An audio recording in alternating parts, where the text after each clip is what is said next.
Okay. Whew. Okay. Teka. Hinga.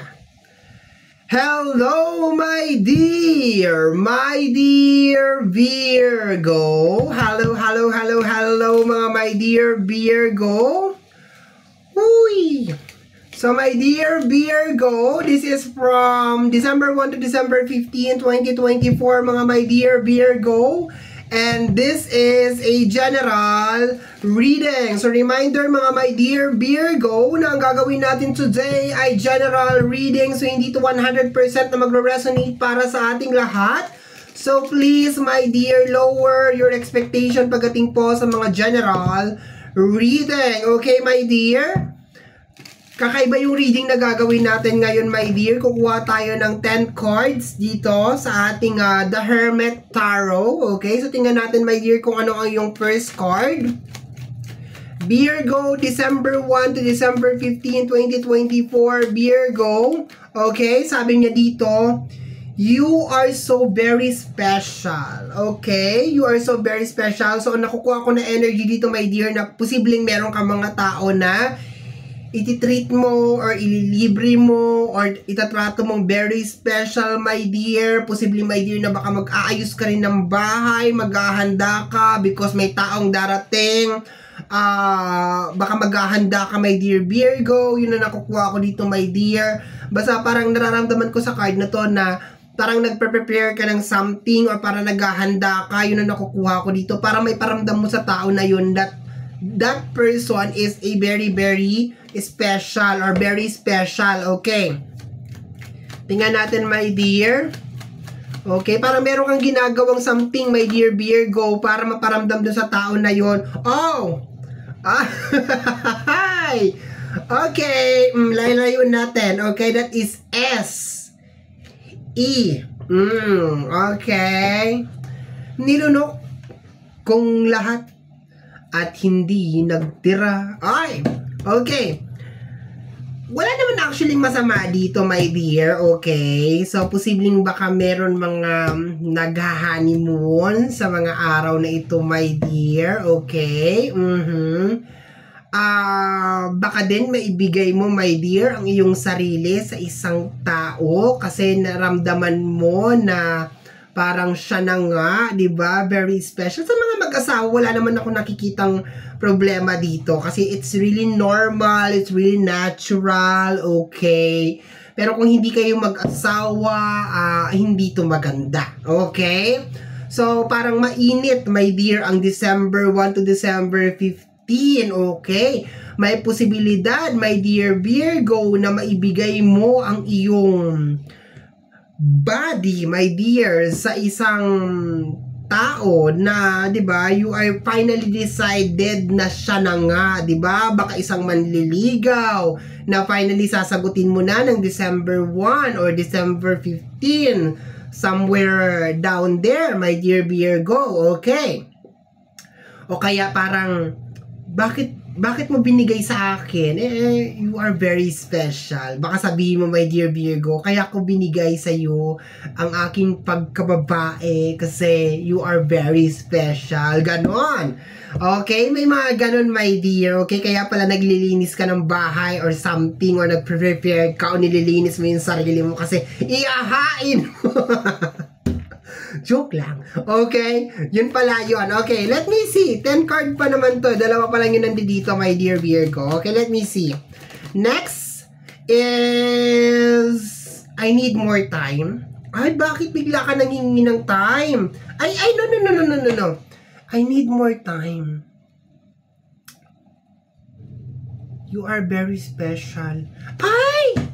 I will take it back. No? I will take it back. Iba yung energy. Kasi nanghingi ka ng time eh. So, possibly, my dear Virgo, na very special sa'yo yung tao na yun. Pero, hindi mo kayang ibigay, my dear, yung hinihingi niya.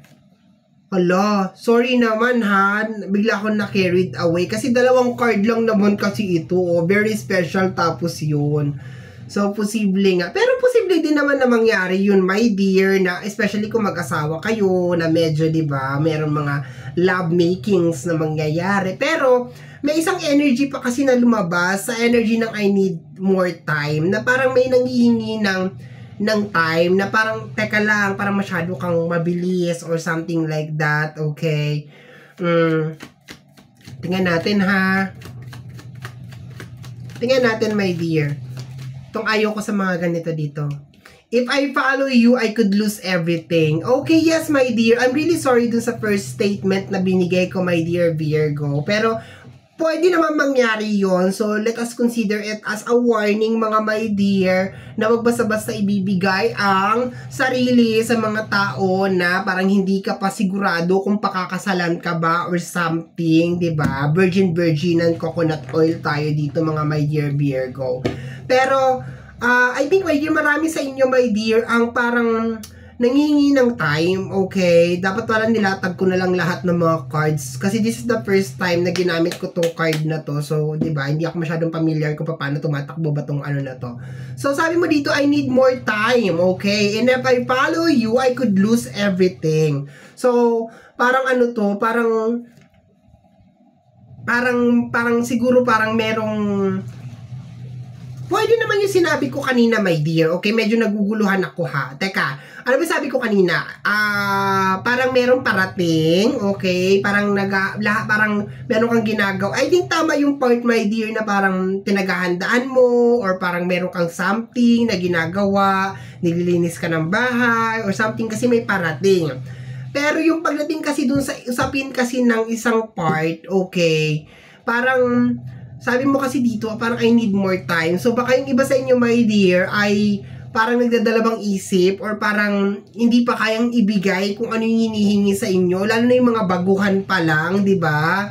Yung mga baguhan pa lang sa relationship, tapos yung baka dadalawin ka ng kung sino man, ganun, na naman nililigaw sa'yo, na baka tagal nyo ng long distance, tapos ang tanging purpose lang nun ay gusto ka lang niyang, diba, ganunin or ganyanin, tapos sasabihin mo, teka lang, diba, mahalaga ka sa akin, you're very special, pero hindi natin pwedeng gawin yun, diba, kasi baka hindi pa tayo kasal, or baka something, yung mga ganon, okay? Pero once again, pwede naman din na vice versa ang mangyari. Baka naman din, my dear, lalo na kung, I think, kung kasal naman na kayo, my dear, or matagal naman na kayo, meron na kayong mga anak, I think hindi naman na ito masyadong issue. So, I think, my dear, kahit na siguro gusto mo na ibigay, I think parang pinipigilan mo, my dear, parang may ganun na eksena, okay? Kasi nga, di ba, hindi pa nga stable yung connection ninyong dalawa. So, nakakatakot, di ba? Nakakatakot na ibigay mo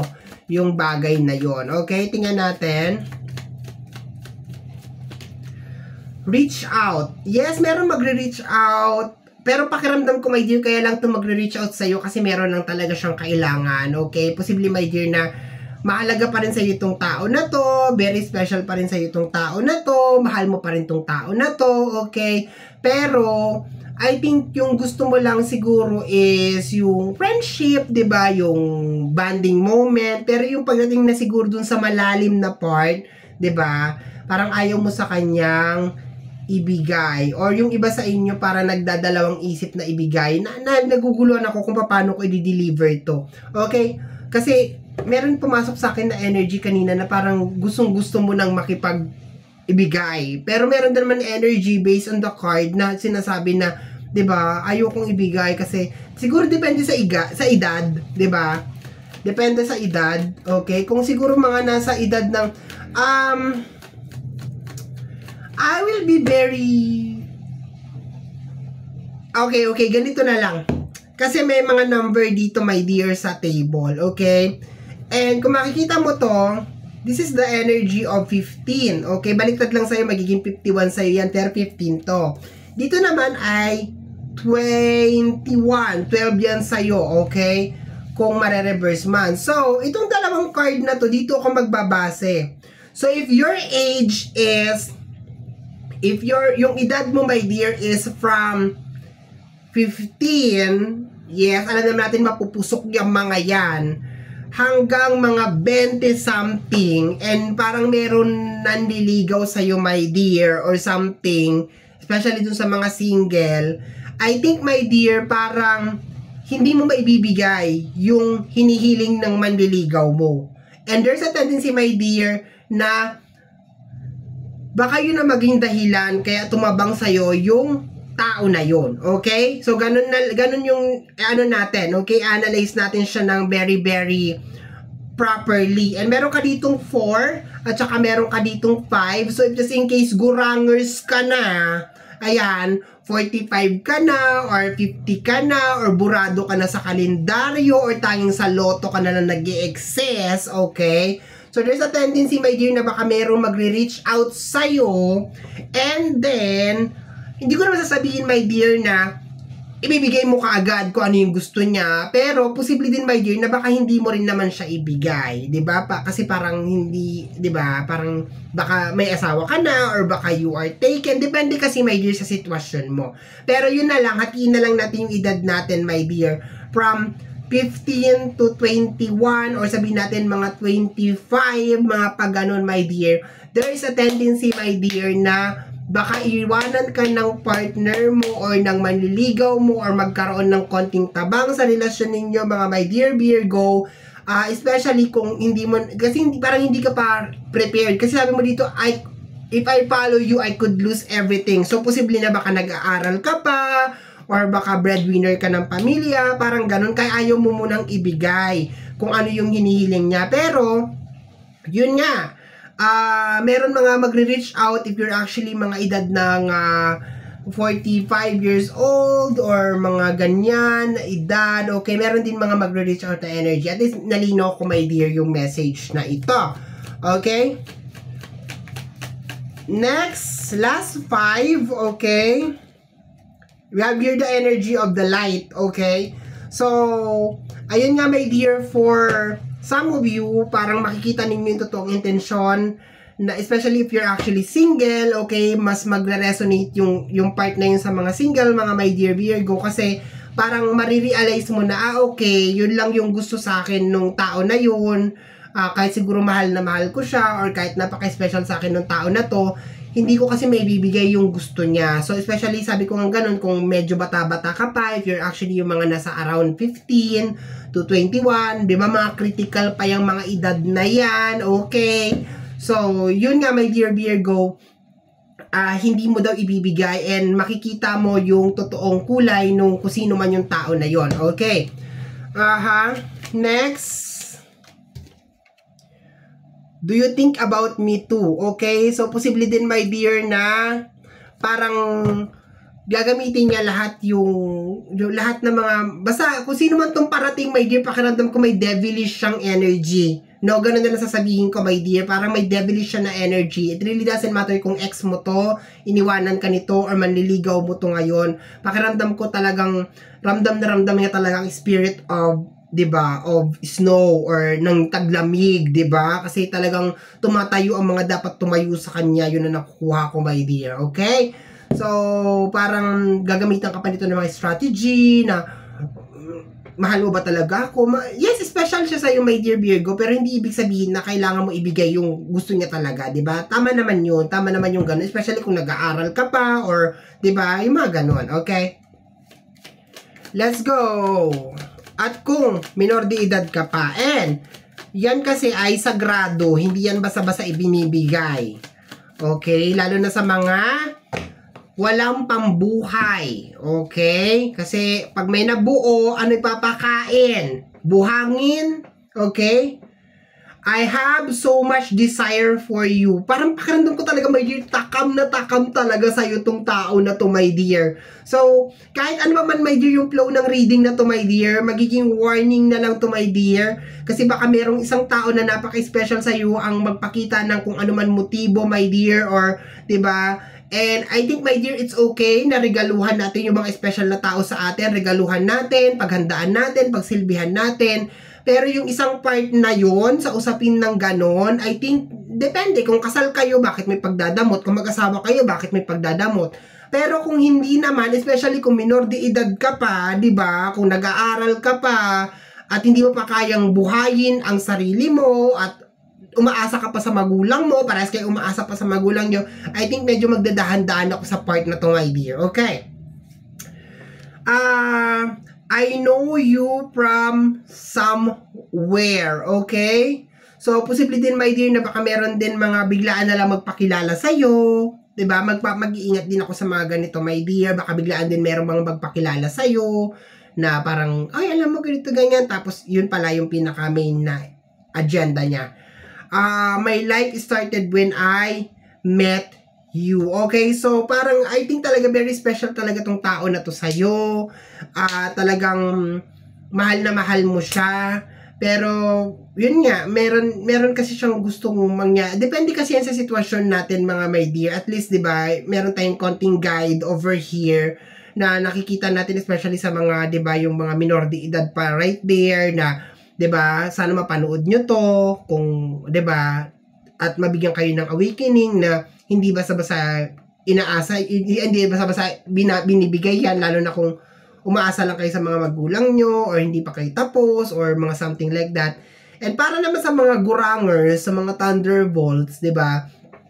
Alam naman na ninyo ang tama at mali, kung alam naman ninyong irresponsable, kung alam naman ninyong tamad, walang trabaho, babaero or something, 'di ba, kayo na lang din mismo ang umiwas, mga my dear, 'di ba? Maski gaano pa ninyo kamahal yung tao na yan or gaano man kaimportante sa inyo yung tao na yan, kayo na rin yung parang mag-distance ng sarili nyo sa kanya. So, matanda naman na tayo pare-parehas. Alam na natin kung kailan natin ibibigay yan at kailan natin hindi ibibigay yan, 'di ba? And sabi ko nga sa'yo, sagrado yung mga ganyan mga parts. So, most of the time, kailangan talaga, 'di ba? Kasi 2024 na tayo ngayon, magka-2025. So, parang hindi na kasi masyado na-practice talaga yung kakasal muna bago mangyayari yan. Basta sige na lang, basta nabuntis, go na, magsasama na, maglilibin na, so on and so forth. So, pero sana manaig pa rin na, 'di ba, dapat nasa tama ng edad or meron ng sapat na kakayanan bago pumasok sa ganun na mga part. Okay? And of course, dapat parehas responsible ka and responsible din yung magiging partner mo. Yan, ang dami ko na sinabi. Okay? So, my dear Virgo, yan ang reading mo para sa yung December 1 to December 15, 2024. Somehow, my dear Virgo, kung nagustuhan mo to, especially kung napadaan ka lang, don't forget to subscribe. Pakiclick lang, my dear Virgo, ang notification bell para ma-update ka sa aking mga upload. And free to like, free to share, free to comment sa lahat ng ating mga videos. Once again, my name is RJ, also known as Apo J. Maraming salamat po. And until next time, bye-bye. Thank you, my dear. Salamat po.